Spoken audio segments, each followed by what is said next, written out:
Bonjour, je suis Bruno Portelli, fondateur de FrenchOfAmerica.com. Je suis content de vous retrouver aujourd'hui pour un nouvel épisode d'Avis d'expert. Avis d'expert, ce sont des conseils, des informations, des astuces données par un expert dans son domaine d'activité et reconnu sur la place. Aujourd'hui, nous accueillons Leslie Dolé, fondatrice de la société Intern Abroad USA. Leslie va nous expliquer aujourd'hui comment obtenir un visa J1 si l'on est stagiaire et comment recevoir un stagiaire sous visa J1 si l'on est chef d'entreprise. Bonjour, merci de m'accueillir sur le plateau. Je vais pouvoir aujourd'hui discuter un petit peu du visa J1 au travers des stages aux États-Unis. Alors Leslie, avant d'entrer dans le vif du sujet, je souhaiterais que vous vous présentiez un petit peu. Donc j'ai envie de dire la première question. Leslie, qui êtes-vous? Alors, Leslie. Donc Leslie, moi-même, je suis arrivée aux États-Unis il y a 10 ans à peu près. Je vais même dire plutôt 15. C'était en l'an 2000, par le biais d'un stage. Une école de commerce que j'avais faite qui m'a sollicité de trouver un stage à l'étranger, ce qui a été un peu difficile.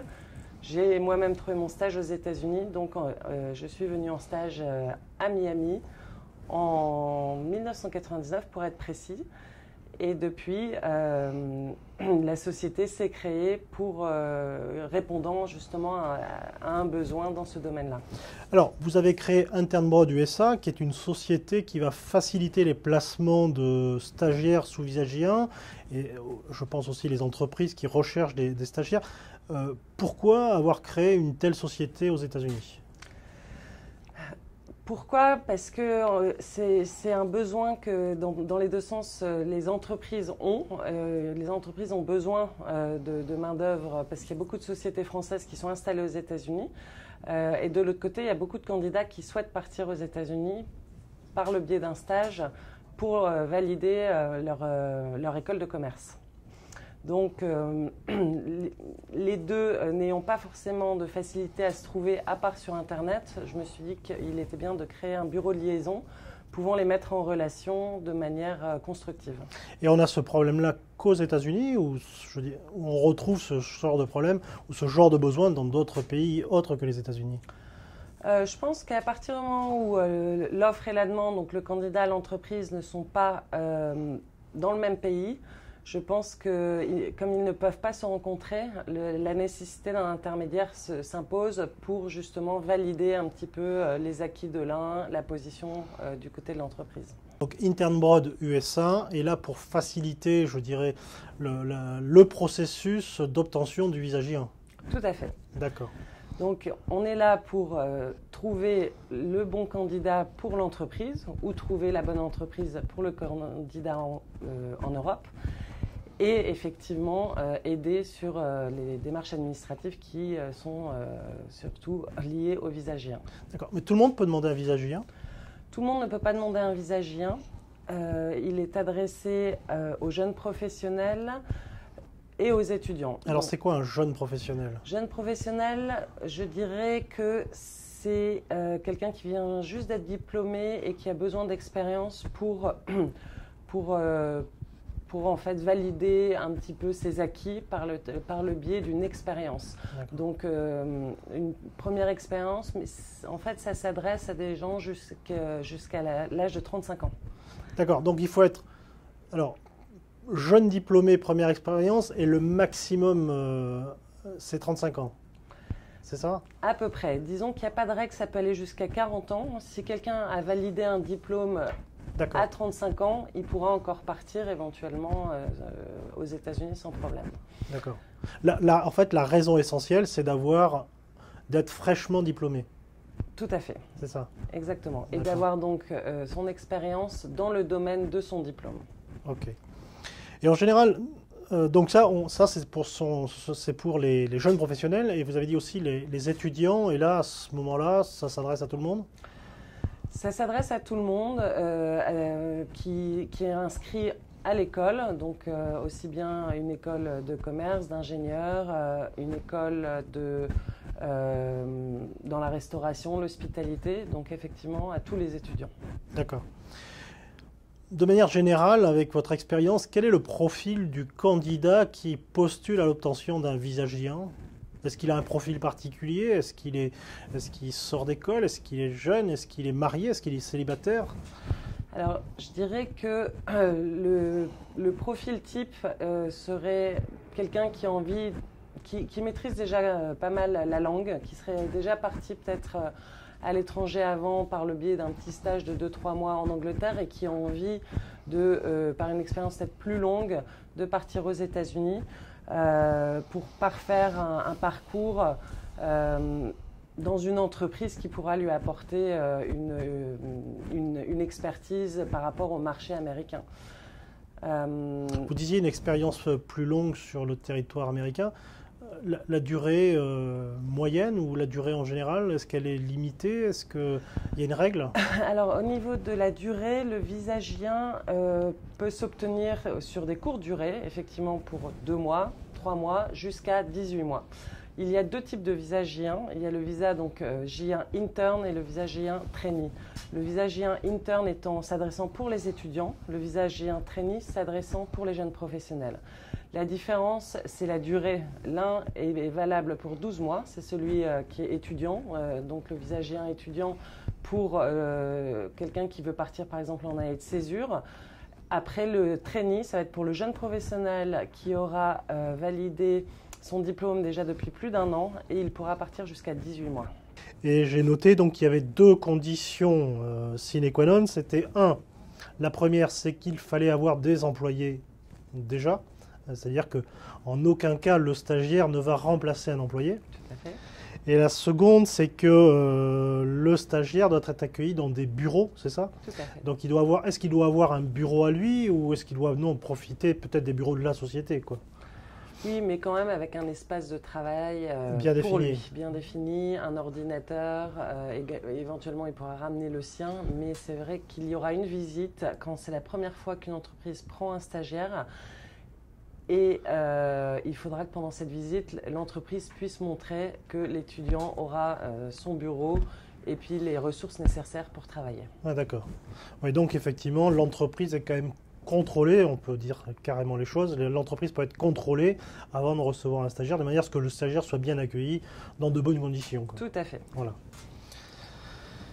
Oui, parce que la question qu'on a envie de se poser, c'est effectivement, c'est un petit peu, j'allais dire comme en France, est-ce qu'on n'a pas intérêt plutôt à prendre un stagiaire qui sera quelque part sous-rémunéré et auquel cas il va remplacer un salarié américain. Donc, est-ce que ça arrive? Est-ce qu'il y a des garde-fous? Disons que ça arrive beaucoup que des entreprises nous contactent dans ce sens-là. Après, c'est vrai que c'est beaucoup plus régulé qu'en France. Bien que ça commence à être régulé pas mal aussi en France, mais disons que le visa J1 est là pour quand même bien administrer tout ça et qu'il n'y ait pas d'abus. Donc il faut qu'il soit encadré par un employé du même domaine et d'expertise que les études du candidat et qu'il y a vraiment un échange et un partage de savoir. Donc c'est vraiment plus difficile dans le cadre du visa J1, de passer au-delà de justement cet échange culturel et cet échange de savoir et d'expertise. C'est-à-dire que l'entreprise doit recevoir du savoir du candidat et le candidat doit obtenir de l'entreprise un savoir-faire également. Exactement. Alors est-ce qu'on doit transmettre un savoir-faire américain ou est-ce qu'une entreprise française va transmettre un savoir-faire français? Disons que ça va être un savoir-faire transmis dans le cadre du travail. Donc il ne faudra pas forcément que ce soit un savoir-faire d'une certaine sorte, américaine, française ou hispanique, mais on va dire que ça va être un savoir-faire dans un cadre professionnel surtout. D'accord. Est-ce qu'une entreprise peut accueillir plusieurs J1 en même temps? Elle peut, mais en fait, il y a un quota. Donc, il y a un quota d'employés à avoir donc, il faut penser qu'une entreprise doit avoir 5 employés pour pouvoir accueillir un stagiaire. Parlons un petit peu du visa J1. On a commencé à effleurer le sujet auparavant. Les conditions pour obtenir un visa J1, est-ce qu'on peut les rappeler? Les conditions, tout à fait, de la part pour Alors, le candidat. je pense qu'on va commencer par le candidat et ensuite on verra peut-être pour l'entreprise. D'accord. Donc pour le candidat, les conditions seraient déjà d'étudier dans une école en dehors des États-Unis. Ça, c'est la première condition. La deuxième condition, ça sera d'être inscrit dans une école ou une université. Ou la troisième condition, c'est d'avoir validé un bac+2 minimum. Et dans ce cas-là, partir sous le cadre du visa trainee, jeune professionnel, mais au moins avec un diplôme en poche minimum en bac+2. D'accord. Donc ça, c'est pour le candidat. Pour le candidat.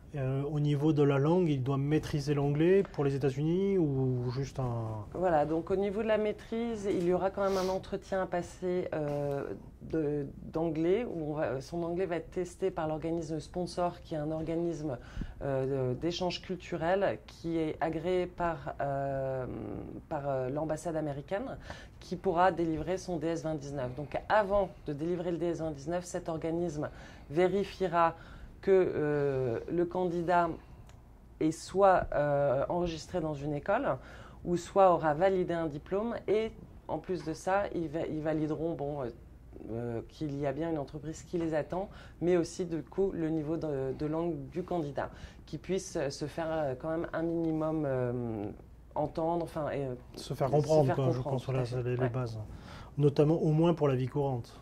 Exactement. D'accord. Donc ça, on a vu ça pour le candidat. Maintenant, la rémunération du candidat. La rémunération du candidat au niveau du visa J1, on va dire que c'est assez simple parce qu'il n'y a pas de minimum et il n'y a pas de maximum. Il peut y avoir des stages, surtout quand ce sera des stages pour des petites durées non rémunérées. Après, quand il y a des entreprises qui vont utiliser le visa sur des durées maximum, donc de 12 à 18 mois, une rémunération est fortement conseillée, mais elle n'est pas obligatoire, et il n'y aura pas de maximum parce qu'il y a des stages ou des trainings très poussés, très qualifiés, qui donc autorisent l'entreprise à rémunérer son candidat sans limite. D'accord. Donc effectivement, donc, il n'y a pas de règle à proprement parler sur la rémunération du candidat. Non. En fait, il doit quand même, lui, s'assurer d'avoir une certaine facilité, autonomie financière. Tout à fait. Ne serait-ce déjà que pour prendre les billets d'avion, peut-être. Voilà. Et assumer la vie sur place. Donc, effectivement, cet entretien où on va tester son anglais, et on va aussi, en tout cas, valider tout ça avec lui par rapport à son budget, le budget à entreprendre. Donc, si jamais le stage est rémunéré de moins de $1000, 700 à $1000 par mois, le candidat va devoir fournir des comptes bancaires montrant une certaine autonomie financière. Donc, ceci peut être par un garant ou par ses comptes personnels. D'accord. Donc là, on a vu un petit peu les conditions du visa J1 pour un étudiant, pour côté stagiaire. Et maintenant, côté entreprise, quelles sont les conditions pour recevoir? Donc on a commencé à élaborer, à toucher un petit peu du doigt tout à l'heure. Est-ce que vous pouvez les rappeler, les conditions pour recevoir un stagiaire sous visa J1? Donc les conditions pour une entreprise seraient déjà, donc, pour commencer, d'avoir effectivement un employé, des bureaux. Donc j'ai un employé, donc forcément après il n'y a pas de limite, mais pour le premier stagiaire il faut au moins 1 à 5 employés. Deuxième condition, que le superviseur qui va être la personne référente pour le stage, pour le visa, soit dans le domaine d'études du candidat. Donc qu'il ait une expertise dans ce domaine d'études, soit par un diplôme, soit par un nombre d'années en entreprise dans ce domaine-là. Il faut aussi que l'entreprise, pour certains États, puisse montrer qu'il a l'assurance accident du travail. La Floride reste un État qui est un petit peu à part parce que cette assurance accident du travail, qui est la Workers' Compensation, n'est obligatoire qu'au 6e employé, alors qu'il y a des États où c'est au premier employé que cette assurance est obligatoire. Donc il faudra la présenter pour l'entreprise au moment de faire la demande du visa J1. Quel est le coût pour un étudiant, pour un stagiaire, d'obtenir un visa J1? Le coût pour un étudiant, obtenir un visa J1 va dépendre de la durée parce qu'il y a une assurance médicale obligatoire à obtenir par rapport à la durée de son séjour. Mais il faut compter pour 6 mois, il faut compter 1 000 € de visa qui inclura l'assurance médicale pour les 6 mois. Et Après, on va passer pour 12 mois à 1 300, 1 400 euros jusqu'à 2 000 euros pour 18 mois. D'accord. Donc, si je suis étudiant, j'ai en gros à 1 300, 1 400 euros pour un an, j'ai payé, j'ai tout payé. Alors tout payé presque, on va dire, parce qu'après il y a quelques petits frais inhérents aux frais de l'ambassade pour la visite avec l'officier consulaire.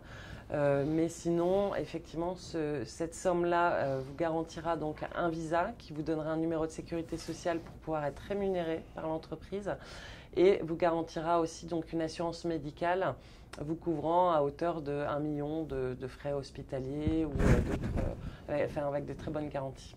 D'accord. Alors là, on a vu un petit peu les conditions du visa J1 pour obtenir un visa J1, pour recevoir un stagiaire. On a vu les coûts. J'ai une dernière question qui me vient à l'esprit. C'est voilà, moi je suis jeune étudiant, par exemple, je vis en France, je viens de terminer mes études. Quelle est la démarche quelle est ma première démarche que je dois faire et quel va être le processus par la suite? Et aujourd'hui, j'ai envie de partir aux États-Unis. Qu'est-ce que je dois faire? Trouver l'entreprise.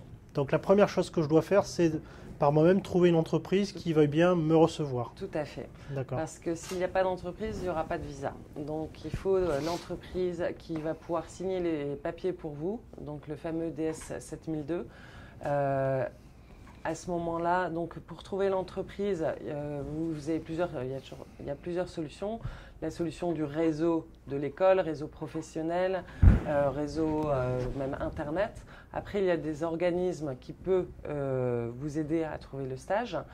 Donc ça, c'est vraiment, on va dire, la première étape, c'est trouver l'entreprise qui répond aux critères, donc qui a des bureaux, qui a justement un stage dans le domaine de vos études à vous proposer. Donc ça, c'est la première démarche. Donc là, en gros, je suis sur Internet, j'ai pris mon annuaire, je téléphone à toutes les entreprises qui sont installées aux États-Unis. J'ai trouvé mon entreprise.